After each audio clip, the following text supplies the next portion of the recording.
Because while you are investigating, nagagawa pa rin po yung continuing violations of human rights. But this is violation of civil and political rights. You need to protect people. I think CHR should do something because we need to protect them. Protecting their human rights is the center of the function of the CHR. The worship services were interrupted. Some activities connected with the religious belief might have been interrupted. And these are serious violations of their political and civil rights. Maybe like marriage are being celebrated in that compound. Baptism, probably. Anything you might think, activities that is related to their faith. And today, that is still existing. I think they're still prevented from doing that. Salamat po, Madam Chair.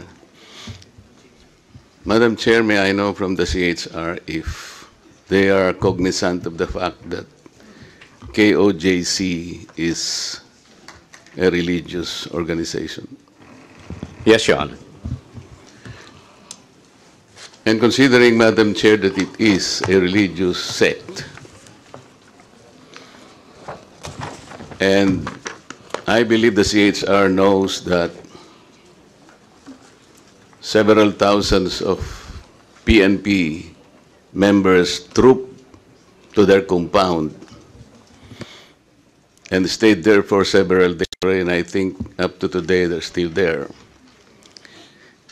Did you happen to investigate whether there are civil rights violated by the members of the PNP in encamping in their compound? Thank you, Your Honor. Yes, the Commission is investigating the incidents concerning the KOJC, Your Honor. What did you find out initially? The field or our regional office is still conducting its investigation, and we expect the regional office to submit its recommendation the soonest, Your Honor. And yes, I agree with you that there are several rights that may be involved here. One of which is, as you mentioned, the religious freedom of the KOJC members, and there may be other civil liberties that may be affected, Your Honor. Yes, and earlier, Madam Chair, we noted that the CHR acceded to one of our interpellators' proposition that preventive is the better side of the CHR's function, correct? Yes, Your Honor. And before everything else happened, like what you said, that there might have been several acts already done in violation of their civil and political rights, did you not bother to at least post some of your members or anybody there even before the events unfolded so that we could have prevented most of it, if not all? We had, Your Honor.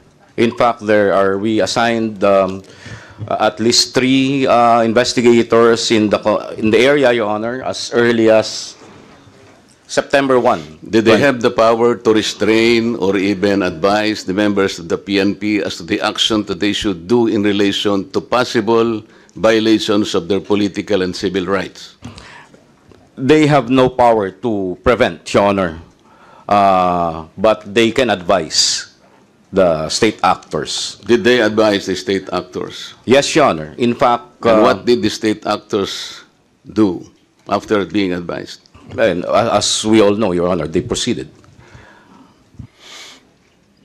Considering, Madam Chair, that it is a religious denomination, I would surmise that the worship services were interrupted. Some activities connected with the religious belief might have been interrupted. And these are serious violations of their political and civil rights. Maybe like marriage are being celebrated in that compound. Baptism, probably. Anything you might think, activities that is related to their faith. And today, that is still existing.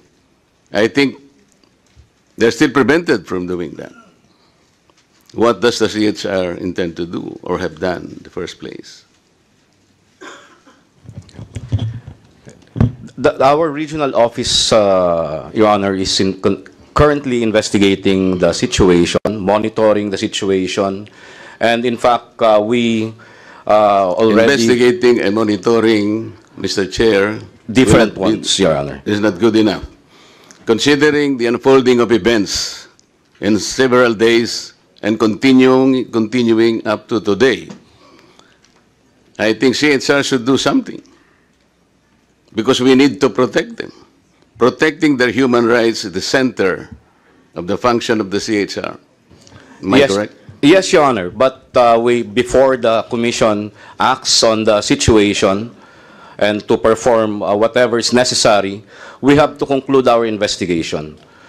So we have to determine based on our By own investigation, sir, you mean you are able to identify the persons, the number of persons, and their acts, and the damage or damages suffered, or the number of acts that constituted violations of their civil and political rights. Yes, Your Honor. Those are among the details that we might need. And when can this committee receive a report so that probably even Congress can act on it and do something about it? Yes, Your Honor. As soon as the investigation is concluded, Your Honor, and the commission and bank. Do you have a time frame, sir? Ano ba time frame natin? I'm sorry for being insistent, but this is violation of civil and political rights. You need to protect people. We understand, Your Honor. That's why we directed our regional office to expedite the investigation. In fact, the region already submitted a few recommendations on a few rights involved. And as we know, the incident is continuing as of the moment, and we cannot finish. The investigation is continuing, Your Honor. At the But least- as the regional office concludes one issue, they are required to submit it to the commission. Yes, while you are doing the investigation, at least you should have done something to prevent further violations of human rights. Because hindi na po matitigil, baka hindi na rin matigil ang pag-iimbestiga ninyo. Because while you are investigating, nagagawa pa rin po in continuing violations of human rights. Can we Yes, yeah. expect, for example, a report by 5 o'clock this afternoon, Mr. Chair? That would be impossible, Your Honor, because we will be waiting for the recommendations from the regional office, Your Honor. But So 5 o'clock tomorrow morning? Or 5 o'clock 3 days later? Perhaps, Your Honor, after the September 10 meeting of the Commission and Bank, we may have decided on a certain matter. That will be 1 week from today. Yes, And Your we're Honor. expecting that there are a lot more violations will happen. Am I correct? Yes, Your Honor. Okay.